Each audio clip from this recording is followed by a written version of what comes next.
As they say, my friends, that's what had to be proven. Donald Trump's special envoy, Steve Whitkoff, who flew to Moscow several times for negotiations with the dictator Putin, has in fact revealed the details of the agreement with Moscow regarding the negotiations planned for May 15th in Istanbul. The thing is, the other day, a lengthy interview with Steve Whitkoff was published by Breitbart, in which he talks about how Moscow and Washington planned these negotiations in Istanbul, and what conditions were discussed. But the key point of this interview is that it was recorded on May 8th of this year, that is, a couple of days before Putin came out and declared that he insists on negotiations in Istanbul. On May 15th. And Steve Whitkoff talked about this back on May 8th in an interview with Breitbart, but for some reason this interview was released a little later. And this discrepancy in the chronology reveals to us the details of how Steve Whitkoff was essentially negotiating with Putin. About those negotiations that will take place on May 15th in Istanbul, and about what will be discussed there. My name is Alexei Pechi. Today is May 14th on the calendar. Let's discuss this important topic together. Before we begin, I ask you to please subscribe to this channel, give it a like, and don't forget to leave a comment so that the algorithms recommend this episode to more viewers. In addition, I encourage you to subscribe to my Telegram channel Pechenyuson. The link to it is in the description of this video. There, we publish breaking news as soon as it comes in. So now let's go over everything step by step. Senior advisor and assistant to the president of the White House, Steve Whitkoff, told Breitbart News that he hopes a peace summit will take place soon, where the president of Ukraine, Vladimir Zelensky, and the president of Russia, Vladimir Putin, will meet in person to negotiate an end to the war in Ukraine. 2. I hope so, said Whitkoff when he was asked if such a summit could take place in the near future. During a lengthy on-camera interview last week at the White House, filmed early in the day on Thursday, May 8th. And here's the interesting part. From the perspective of May 14th, there doesn't seem to be anything particularly sensational in this statement.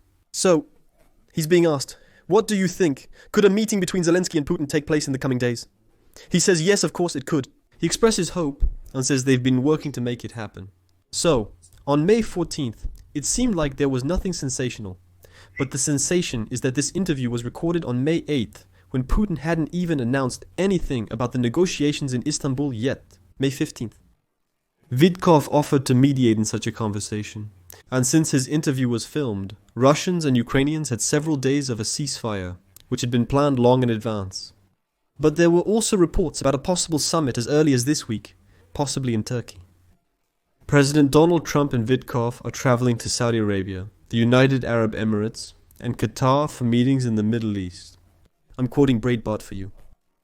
But it would be easy for the president or Whitkoff to break away from this trip to get to Istanbul for such meetings, if the reports are true. This interview, although recorded before these reports appeared, seems to suggest that there might be something interesting in them. I think it's quite possible, says Steve Whitkoff. Breitbart News about the possibility of a peaceful summit between Zelensky and Putin. I stress again, recorded on May 8th and next, a quote. I think that if the United States steps back from this conflict, well, in other words, if they don't want to participate in it and say, this is not my war, I tried to do everything possible. I think this is a bad outcome for everyone. It's bad for Europeans, it's bad for Ukrainians, and I don't think it's good for Russians either. I think Russians actually want a peaceful resolution, and both sides are trying to understand what that means for them. Our job is to get them into a room together and show them that the alternatives to a peaceful solution here are harmful for everyone. This is our job. Whitkoff also said that war is a foolish war. It shouldn't have happened, and wouldn't have happened if Trump had been in the White House in 2024 when Russia launched a full-scale invasion of Ukraine. But since the Democrat Joe Biden was president at that time, the war continued and has already lasted for more than 3 years. The full-scale phase is meant. Trump promised during the 2024 campaign to put an end to the war, and he aggressively negotiated with Whitkoff, acting as one of his main emissaries for both sides. In addition to Whitkoff, the president sent Vice President J.D. Vance, United States Secretary of State Mark Rubio, Treasury Secretary Scott Bessent, and Defense Secretary Pete Hegseth, among many others, to help put an end to the conflict once and for all. Yes, what next? Says Whitkoff in this interview. The president said, and we believe what he said, that this is a foolish war. This should never have happened. This wouldn't have happened if there hadn't been fraudulent elections, and if he had been president. So I think we should get everyone in the room. Solutions work when there are direct negotiations. We need Ukrainians and Russians to sit at the same table. Now, this was a brutal war. They don't like each other. We have to change that. We have to make everyone think that the responsible way to solve this problem is a diplomatic solution. If that's what you want, if you are Russia and you want this, if you believe there are benefits for your society in ending this war, if you are Ukraine and you want this too, you need to physically sit in this room. And I suggested spending as much time as they want and to mediate on this. We are offering direct negotiations between the two sides, sooner rather than later. Whitkoff noted that Trump gave an ultimatum to both sides that they must achieve progress toward lasting peace, specifically during face-to-face direct negotiations. Zelensky, Putin, otherwise the United States is leaving, quote, "The president warned both sides that if direct negotiations don't happen soon, then he believes that the United States should withdraw from this conflict, whatever that means, and simply not participate. This is something we want to mediate. This is not our war. We did not start the war, but we want to help bring it to an end. This happens through a ceasefire. Everyone stops the violence and we spend some time together, making sure that we can deal with the main problems here. And I think that we can handle the main ones. And now we move on to the question of what will be discussed in Istanbul on May 15th. The main remaining issues that will be resolved include details about the territory of Ukraine. The key nuclear power plant, that is the Zaporizhzhia nuclear power plant, which is currently shut down, and access to Ukraine's important waterways. Next is a quote from Steve Whitkoff, I emphasize again, recorded on May 8th before Putin announced the negotiations in Istanbul the 15th. I think the main problems here are the regions, the nuclear power plant, and how Ukrainians can use the Dnipro River and reach the sea. There are things here that I don't think will be hard to resolve. If we bring the sides to the negotiating table, they will talk to each other, we will identify the problems between them, and then we will come up with compromises and creative solutions to resolve each of these issues. We are physically achieving this, I think, and I hope that soon we will have good news, but if we physically achieve this, in my view, we have a great chance to put an end to this conflict going forward. Whitkoff stated that at present there are about 5 regions of Ukraine that are currently being contested between the two sides. 2 are under strong Russian control, and 3 are under Ukrainian control. Let me make a remark right away. Let me quote Breitbart again. Nothing is disputed. It is disputed when the territory is contested. We have no disputed territories. There are occupied territories of Ukraine that Russia brazenly entered and occupied. These are occupied, not some disputed regions. There is no dispute. This is occupation. Next, Whitkoff said that the nuclear power plant in Zaporizhzhia is somewhat of a jewel in the crown because of how much electricity it can produce. And right now it is a big part of this discussion. In addition, waterways are also important, as well as how Ukraine gets access to the Black Sea, which allows it to reach the world's oceans through its connections to the Mediterranean Sea. Another quote from Whitkoff. I think we have done a lot to narrow down the range of issues. Major sales points have decreased in 5 regions. Russia maintains overwhelming control over 2 of these regions, while Ukrainians have a certain degree of control over the other 3 regions. So the question is about how we are going to assess. There is a difference between where the front lines are, where the troops are located, and where the administrative boundaries are. So, we are having informal talks with both sides. We want to be direct and at the negotiation table, but we are having a conversation about you accepting Russia. Do you mean, in some of these regions, would you have withdrawn behind certain administrative boundaries? We are asking the same thing of the Ukrainians. The Zaporizhzhia nuclear power plant is a major part of this discussion because it's something of a jewel in this crown.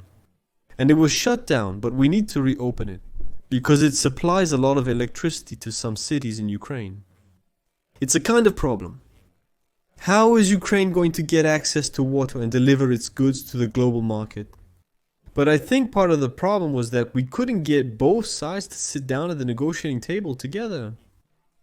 Whitkoff, as the publication writes, spoke both with leading Ukrainians and with top officials from Russia.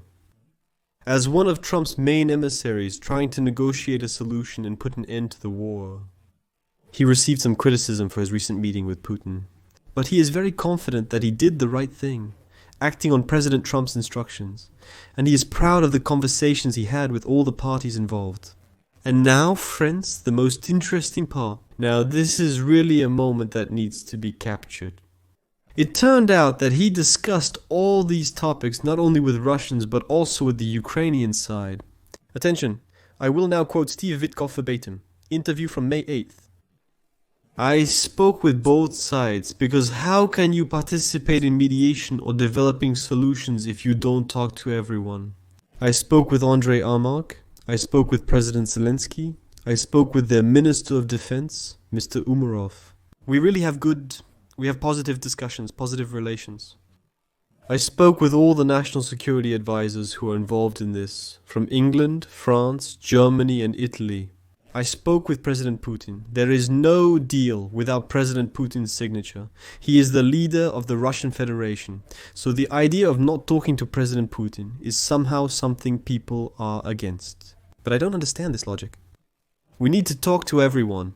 Any interested parties in this conflict, we must talk to everyone. And we can't accept someone else's version of what they think. We need to hear it ourselves. That's how you find a solution. You put yourself in their place and you understand what they need. Now we must consider all of this. Can we make such compromises? This happens because of getting to know another person. These are assessments that the president asks people like me to make on his behalf, because he has to be the final decision maker. Whitkoff's statement is significant as it marks the first time he has revealed that these negotiation ideas were discussed with Ermak, Zelensky and Umarov. And now Whitkoff, with all this baggage, is flying to Istanbul to conduct negotiations between Ukraine and Russia, if they really agree. Here's an important point I want to note. Besides Whitkoff, Kid Kellogg is also flying to Istanbul for these negotiations. This is important. But Whitkoff is not suitable for Ukraine as a mediator. Let's be honest, he's pro-Russian. But the pro-Ukrainian Kid Kellogg balances out this arrangement. Then we can talk about some kind of balance. That's a good sign. Simultaneously, the negotiations occurring hinge on Putin's attendance. Because the absence of Putin at the negotiations undermines the whole structure that Trump and Whitkoff are trying to build. Will Trump consider this cowardice, and will he finally impose sanctions after such a démarche from Moscow? Well, we'll see. Because, excuse my expression, but Trump has already backed down several times. But in this episode, I just want to once again point out that this is a statement by Steve Whitkoff recorded on May 8th. He assumed negotiations were being prepared and said a meeting between Putin and Zelensky in the near future is quite possible. So friends, I'll leave it at that. Draw your own conclusions from this story, write them in the comments under this episode, subscribe to the channel, click the bell, and don't forget to like.